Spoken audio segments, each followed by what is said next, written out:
தெய்வத்தின் குரல் இரண்டாம் பாகம். வேதம். ரிக், யஜுஸ், சாமம், அதர்வம். பகுதி 1. அனந்தா வை வேதாக. வேதங்கள் எண்ணிறந்தவை என்றாலும் ரிஷிகள் சிலவற்றைத்தான் நமக்கு பிடித்து கொடுத்திருக்கிறார்கள். நம்முடைய இக பர நலனுக்கும் லோக க்ஷேமத்துக்கும் இதுவே போதும். அத்தனை வேதங்களையும் நாம் தெரிந்து கொண்டு பிரம்மா மாதிரி பிரபஞ்சங்களை சிருஷ்டிக்க வேண்டுமா என்ன? சிருஷ்டி ஆகிவிட்ட இந்த லோகம் நன்றாக இருக்கச் செய்வதற்கான அளவுக்கு நமக்கு வேதங்கள் தெரிந்தாலே போதும். இப்படி பல வேதங்களை ரிஷிகள் நமக்கு தந்திருக்கிறார்கள். 4 வேதம் என்று சொல்கிறோம். ஆனால் இது ஒவ்வொன்றிலும் பலவிதமான பாடங்கள், பாட பேதங்கள் உண்டு. பாடாந்தரம் என்று இதை சொல்வார்கள். ஒரே கீர்த்தனமானாலும் ஒரே ராகமானாலும் அதிலே மகா வைத்தியநாதையர் பாணி, கோனேரி ராஜபுரம் பாணி, சரபசாஸ்திரி பாணி என்று வெவ்வேறு தினுசு இருக்கிறது. சில பாணியில் அதிகம் சங்கதிகள் பாடுகிற மாதிரி சில சூக்தங்கள் ஒரு பாடத்தில் அதிகம் இருக்கும். ஒன்றுக்கொன்று மந்திரங்கள் முன்பின்னாக இருக்கும். இந்த பாடாந்தரம் ஒவ்வொன்றையும் ஒரு சாகை என்று சொல்வார்கள். சாகை என்றால் கிளை. வேத விருட்சத்தில் இவை ஒவ்வொன்றும் ஒரு கிளை. அநேக கிளைகளுடன் கப்பும் கவடும் விட்டுக்கொண்டு ஒரு மகா விருட்சம் மாதிரி, அடையாறு ஆலமரம் மாதிரி வேதம் இருக்கிறது. இத்தனை சாகைகள் இருந்தாலும் இவற்றை ரிக், யஜுஸ், சாமம், அதர்வம் என்ற 4இல் ஒன்றை சேர்ந்ததாகவே பிரித்திருக்கிறது. இப்போது ஆராய்ச்சியாளர்கள் ரிக்வேதம் முந்தியது, யஜுர்வேதம் பிந்தியது என்றெல்லாம் சொன்னாலும் சாஸ்திரப்படி எல்லாம் அனாதிதான். சிருஷ்டி தொடக்கத்திலேயே பிரம்மாவால் ஜனங்களுக்கு கொடுக்கப்பட்டதான யஜ்ஞத்தில் 4 வேதங்களுமே பிரயோஜனமாகின்றன என்பதை பார்க்கும்போது இந்த முந்தி பிந்தி ஆராய்ச்சிகள் எல்லாம் எடுபடவில்லை. இப்படித்தான் ஒரு வேத சாகை என்றால் அதில் இருக்கப்பட்ட சம்ஹிதை, பிராமணம், ஆரண்யகம் என்ற பகுதிகளில் இதற்கு இது முந்தியது என்கிற ஆராய்ச்சியும் சரியில்லை. ஆராய்ச்சிக்கு அப்பாற்பட்டது வேதம். காலாதீதமான நிலையில் இருந்து கொண்டு திரிகாலங்களையும் பார்க்கக்கூடிய ரிஷிகள் கண்டுபிடித்து கொடுத்தது வேதம் என்பதை நம்பிவிட்டோமானால் எந்த காலக்கணக்கு ஆராய்ச்சியும் அதற்கு பொருந்தாது என்று தெரியும். ரிக்வேதத்திலேயே பல இடங்களில் யஜுர்வேதம், சாமவேதம் முதலியவற்றை பற்றிய பிரஸ்தாவம் இருக்கிறது. ரிக்வேதம் 10ஆம் மண்டலம் 90வது சூக்தமாக வருகிற புருஷ சூக்தத்தில் இப்படி மற்ற வேதங்களை பற்றியும் வருகிறது. இதனாலேயே வேதங்களில் ஒன்று முன்னாடி இன்னொன்று பின்னாடி என்று இல்லை என்று தெரிகிறதல்லவா?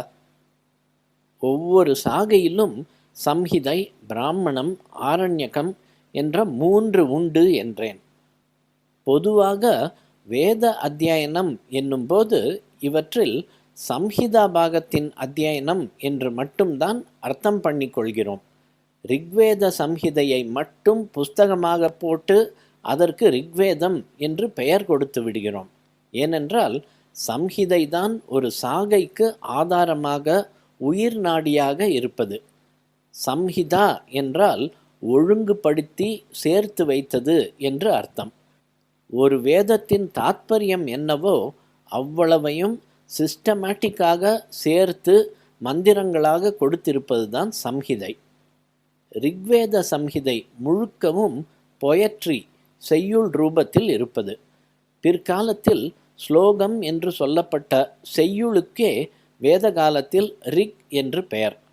பிற்கால ஸ்லோகத்திற்கும் வேத ரிக்குக்கும் பெரிய வித்தியாசம் என்னவென்றால், ரிக்குகளைத்தான் ஸ்வரப்படி ஏற்றி இறக்கி அல்லது சமமாக சொல்ல வேண்டியிருப்பது. ரிக் என்றால் ஸ்தோத்திரம் என்று அர்த்தம்.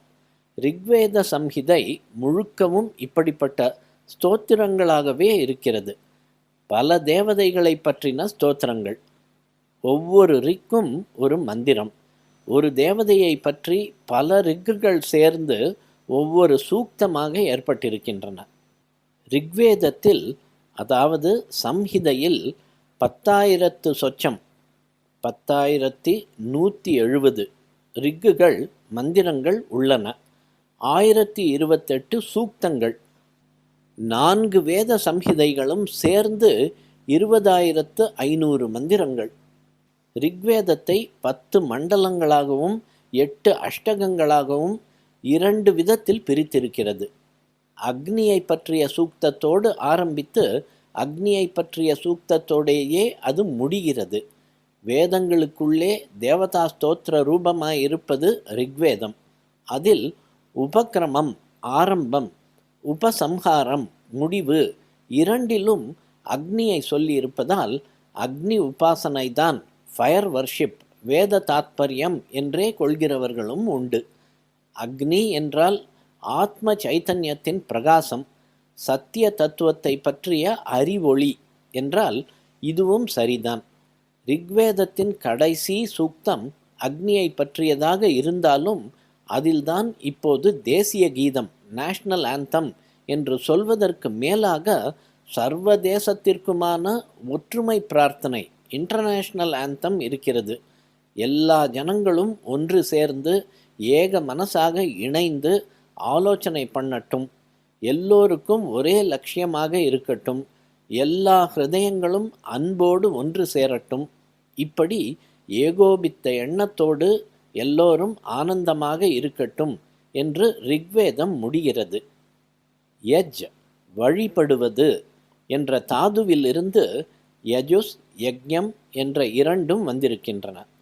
ரிக் என்றாலே எப்படி ஸ்தோத்திரம் என்று அர்த்தமோ அதே மாதிரி யஜுஸ் என்றாலே யஜ்ஞ சம்பந்தமான வழிபாட்டு காரிய கிரமத்தை விவரிப்பது என்று அர்த்தமாகிறது. இதற்கேற்றாற்போல் ரிக்வேதத்தில் உள்ள ஸ்துதி ரூபமான மந்திரங்களை யஜ்ஞம் என்கிற காரியத்தில் பொருத்தி கொடுப்பதே பிராக்டிக்கல் அப்ளிகேஷன் யஜுர்வேதத்தின் முக்கியமான லட்சியமாக இருக்கிறது. ரிக்வேதத்தில் உள்ள பல மந்திரங்கள் இதிலும் கூறப்படுகின்றன. அதோடு கூட புரோஸில், உரை நடையில் யஜ்ஞம் முதலான வேத கர்மானுஷ்டானங்களை சொல்கிறது. வாயால் ஸ்தோத்திரம் செய்ய ரிக்வேதம் உபகரிக்கிறது. காரியத்தில் வழிபாடு பண்ண யஜுர்வேதம் முக்கியமாக உபகாரம் செய்கிறது.